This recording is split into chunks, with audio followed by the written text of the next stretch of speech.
Before we get started, I'd like to briefly explain my Chakra 7 energy point spread so you have a more fulfilling reading. The 3 cards on the left are the unconscious inner self. The card in the center is the heart. And the 3 cards on the right are the conscious foreself. The card on the bottom left is the base of your spine. It's a combination of many things from past lives to tragic to cherished childhood memories. Up to today, we're always culling things and bringing new things, and we're always evolving. And that's why I'm calling it sourcing and urgings instead of foundation, as you would find in the Celtic cross. The second card up is the pelvic or sacrum, and I'm considering this awakening or arousing. This is where your spiritual awakening is, and growth of all kinds, and also includes your sexual prowess. This can be cosmic life breath. The cosmos has natural laws that live in harmony, but we don't always live in harmony with them. Top left is the solar plexus, or what I consider sensing and feelings. This is where you get those gut feelings about something when they're right or wrong. This is also a universal life force contrary to a cosmic life breath, because this is where conflict and chaos ensues in our life. The center is the heart of the matter or the situation. We're always asking questions. Why did this happen? What's going to happen next? What's going on? I don't understand. You could bounce this heart of the matter off between your unconscious and conscious self and maybe have more understanding what's going on. The card on the bottom right is your throat, and what I'm considering is teachings and communicating. It has to do with what you've learned in your life and how you're accepting society and how you're going into it. Are you living a very conservative, orthodox life, or are you living more of a new wave, do what you want kind of life? Second card up is considered the third eye, and it's seeing and envisioning.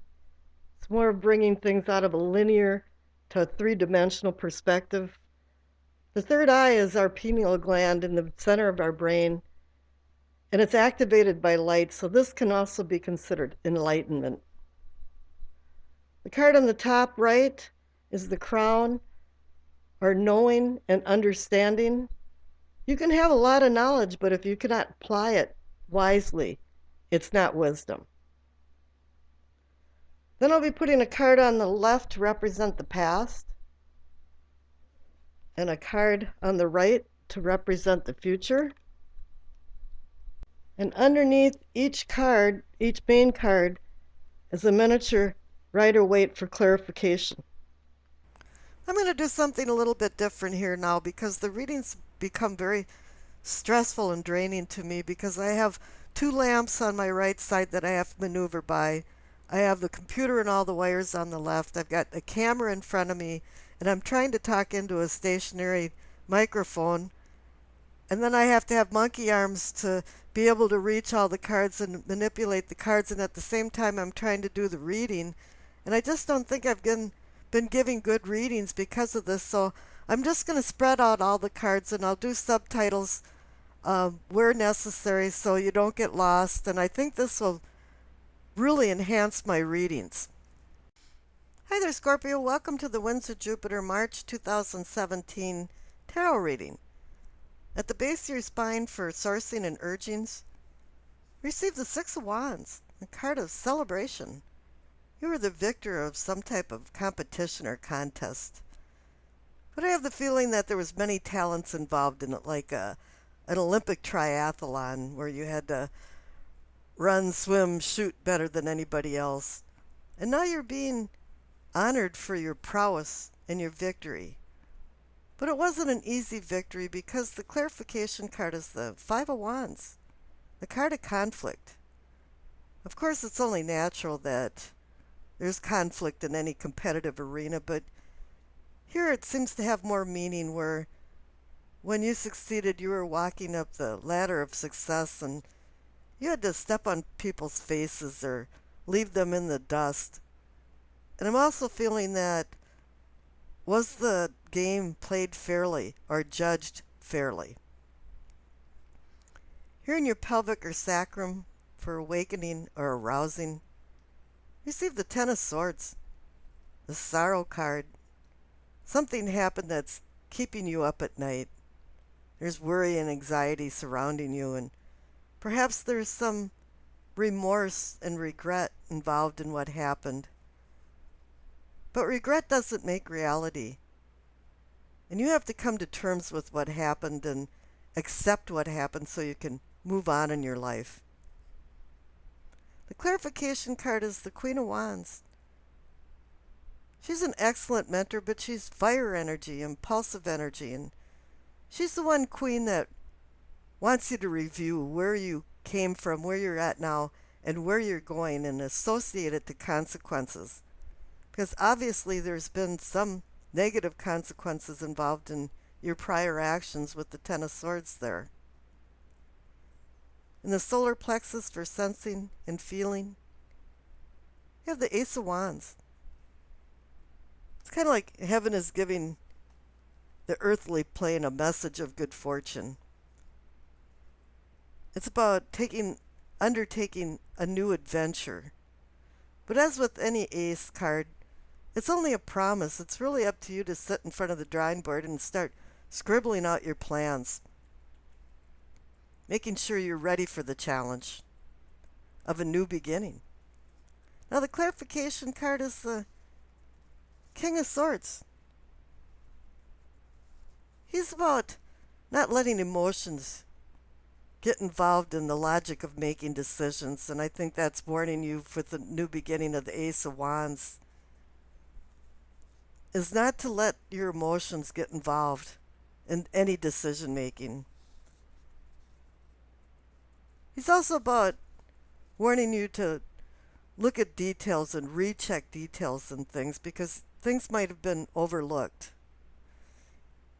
The King of Swords is more like a Minor Arcana version of the Emperor, and he uses laws and regulations to regulate his kingdom. And I think you have to start setting some boundaries with the Ace of Wands there as to where you want to go and what will make you happy and what's the purpose of your life. Now here in the heart of the matter is the Strength card. There's a lot of types of strength, and it can be spiritual or physical strength. But really, you're looking at gentle courage and intense patience because the clarification card is the Tower.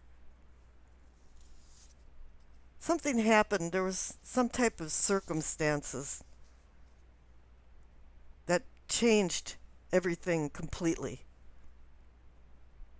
Lightning struck, and maybe you made some realizations and you went from one unconscious level to a different conscious level, and you're looking at things very differently now. And you might think it's a negative card, but it can also be a release card too. Now here in the throat, from teachings and communicating, it's a Page of Cups. It's an immature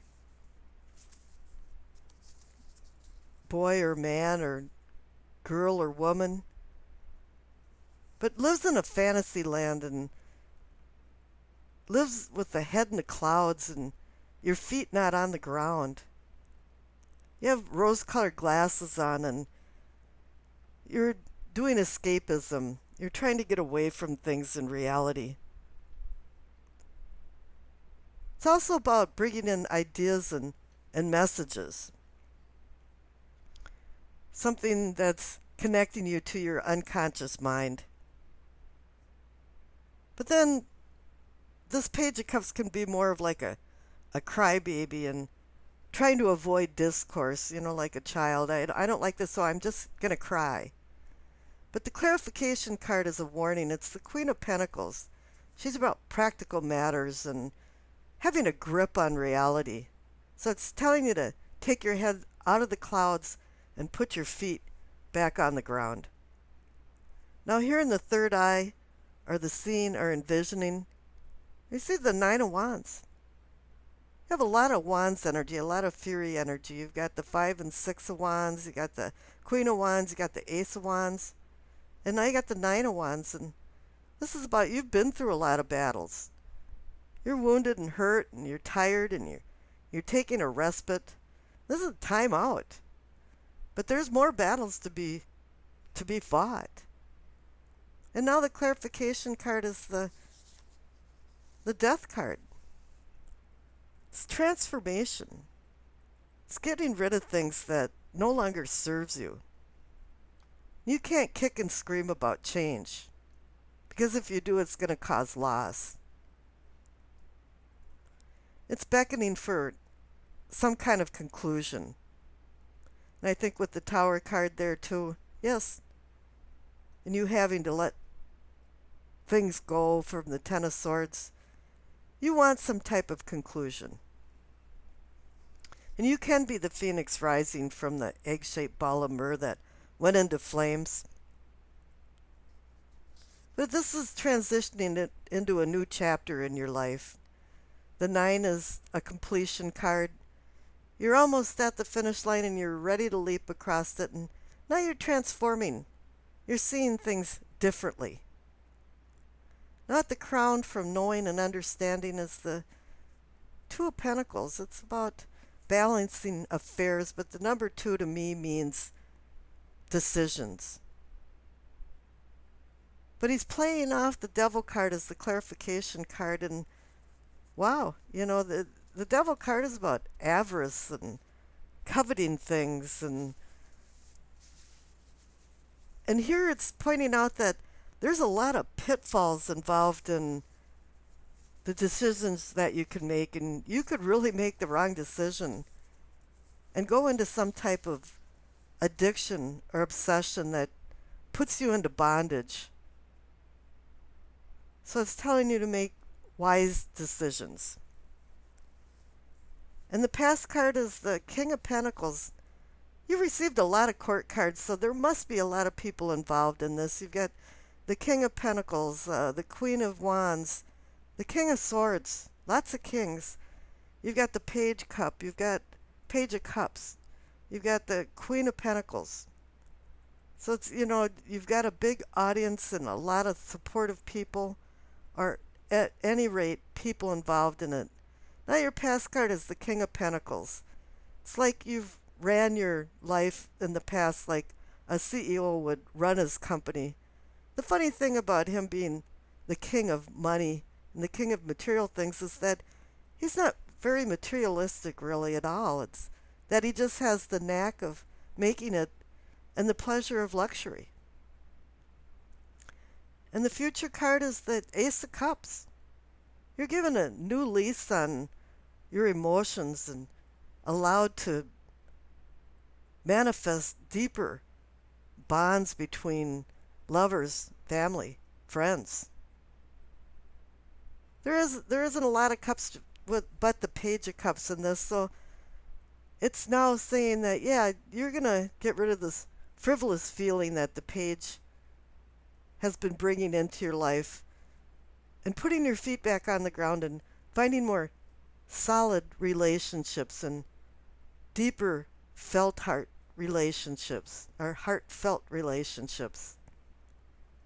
And this is good because this is going to have a grounding force when you're making decisions with new beginnings. And underneath the heart cards, the messages from the angels, you receive Francesca. What do you desire right now? Visualize it and it will come about. Negativity will block your progress. And yes, there's a lot of negative things about the Ten of Swords, the Sorrow card, and you having to accept what happened and finding new beginnings, because there is a lot of new beginnings. So you just can't ignore that especially the devil card, where you can get caught up in things and into a web of things that's going to divert you from the positive things in your life. And I wish you acceptance, peace, and happiness.